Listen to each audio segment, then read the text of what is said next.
Hello, good morning everyone. इसके पहले का जो वीडियो था उस वीडियो में but obvious we have gone through various types of price elasticity of demand. Price elasticity of demand के अलग अलग टाइप्स क्या है वो हम लोगों ने डिस्कस किए थे।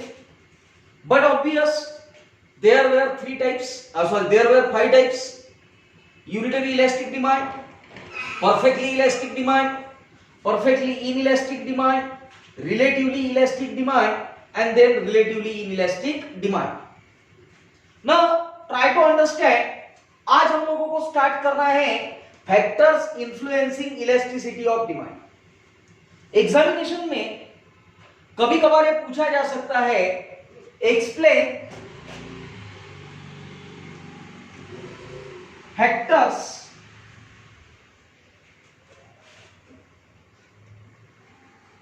influencing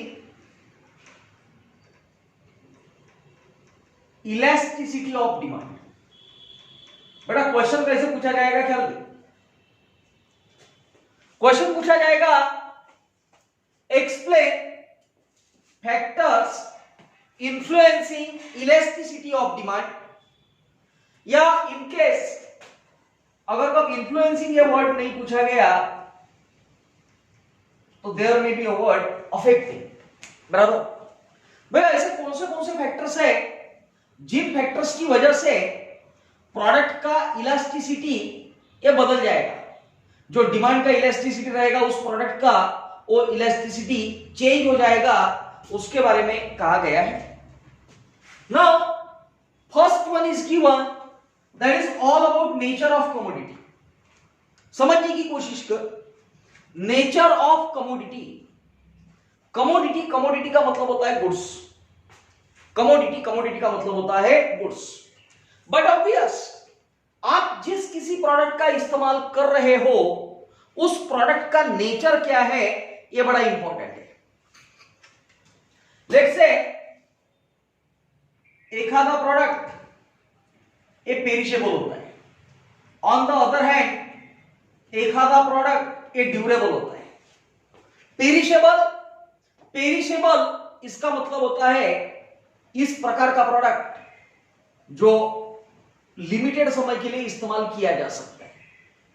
एग्जांपल बता दो, let's say if there is a product like vegetable और मिल्क। बराबर।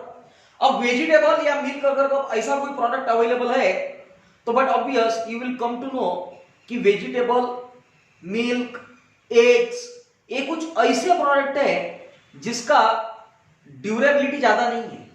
ये प्रोडक्ट पेरिशेबल प्रोडक्ट है। इसका मतलब बड़ा क्लियर है कि आप इन प्रोडक्ट को लंबे समय के लिए इस्तेमाल नहीं कर सकते। लंबे समय के लिए इस्तेमाल कर सकते हो क्या? मैक्स टू मैक्स मिल्क कितने दिन तक रह सकता है भाई? 2 दिन। बराबर।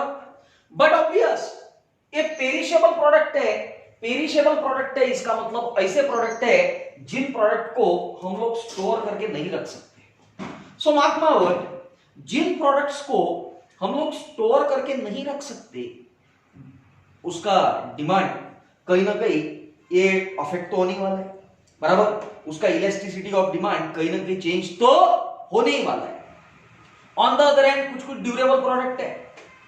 For example let's say there is product like wheat, गेहूं।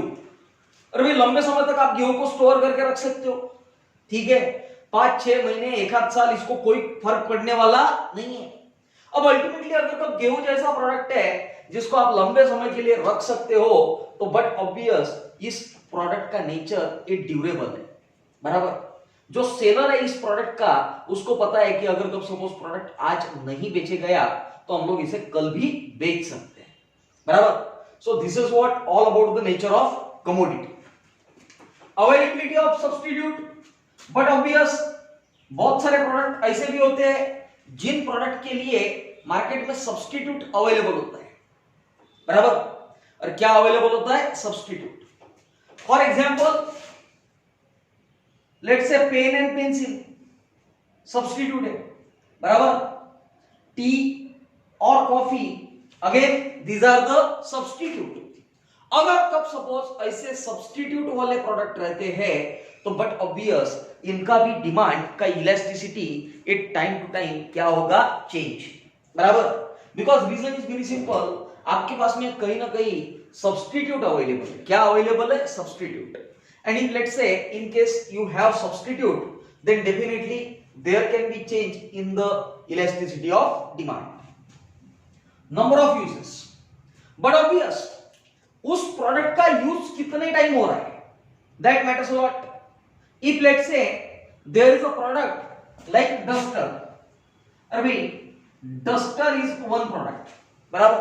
नॉर्मली इसका इस्तेमाल ब्लैक बोर्ड के ऊपर जो कुछ भी लिखा हुआ होगा उसको मिटाने के लिए किया जाता है, बराबर। अपार्ट फ्रॉम दैट इसका एज सच कोई इस्तेमाल नहीं है, एज सच कोई यूज नहीं है, बराबर। But if let's say there is product like electricity, बराबर। अब इलेक्ट्रिसिटी एक ऐसा प्रोडक्ट है जिस प्रोडक्ट का इस्तेमाल ये मल्टीपर्पज है। बहुत सारे अलग अलग जगह पे इलेक्ट्रिसिटी का इस्तेमाल आप कर सकते हो। एंड डेफिनेटली अगर कब बहुत सारे अलग अलग जगह पे आप इलेक्ट्रिसिटी का इस्तेमाल करते हो तो कहीं ना कहीं उसकी भी इलास्टिसिटी ये अफेक्ट हो सकती है on the basis of number of users. Then it comes to the habits. Habit, but obvious कुछ कुछ प्रोडक्ट ऐसे रहते हैं जिन प्रोडक्ट की लोगों को हैबिट रहती है। फॉर एग्जाम्पल टोबैको हो गया, सिगरेट्स हो गई, बराबर। सो टोबैको, सिगरेट्स, ठीक है, अल्कोहल, ये हैबिचुअल प्रोडक्ट है। नॉर्मली आप लोगों ने देखा होगा हैबिचुअल प्रोडक्ट के लिए आप चाहे और रेट अप्लाई कर लो, लोगों को वो प्रोडक्ट खरीदना होता है, बराबर। Reason behind that is very simple, because it is nothing but it is called as an habitual product. अरे कोणता प्रोडक्ट है, हैबिचुअल प्रोडक्ट है, बराबर। And but obvious being habitual product, कहीं ना कहीं टोबैको हो गया, सिगरेट हो गया, इसका इस्तेमाल जो लोग करते हैं वो उसको कोई भी रेट के ऊपर खरीदने के लिए रेडी रहते हैं। बट ऑब्वियस उनके लिए कहीं ना कहीं वो प्रोडक्ट चाहिए, मतलब चाहिए। बट ऑब्वियस ऐसे जगह पे भी इलास्टिसिटी ऑफ डिमांड ये इन्फ्लुएंस हो सकती है। Then durability, already we have covered the same point in nature of commodity. कुछ कुछ प्रोडक्ट ये ड्यूरेबल होते हैं। ड्यूरेबल इसका मतलब ऐसा प्रोडक्ट जो लंबे समय के लिए चल सकता है, बराबर। अगर अब सपोज वो प्रोडक्ट लंबे समय के लिए चल सकता है तो उसे कभी भी बेचा तो कोई फर्क नहीं गिरेगा। Getting the thing? For example बताता हूं, if let's say there is a showroom for electronic goods like refrigerator, washing machine, बराबर, मिक्सर। अब प्रॉब्लम इज दैट ये प्रोडक्ट ड्यूरेबल है। आज अगर कब नहीं बेचे गया, चलो कल बेचे जाएगा, 1 महीने बाद बेचे जाएगा, 6 महीने बाद बेचे जाएगा। Reason behind that is very simple, that product is having a durability. क्या है? Durability. Then complementary goods, but obvious example सबको पता है like car and petrol.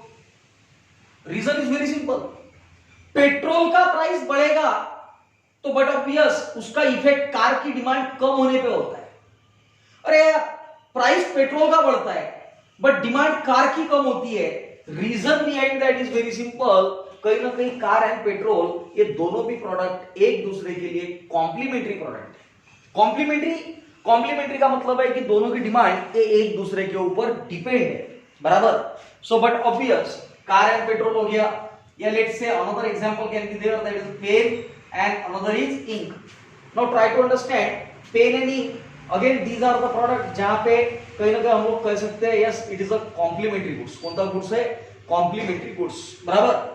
Because problem is very simple, normally जो 5 रुपीज वाला पेन आता है, you might have seen, लोग उसका इस्तेमाल होने के बाद में फेंक देते, बिकॉज लोगों को पता है रिफिल अगर कब चेंज करना है, refill will be amounting to ₹4।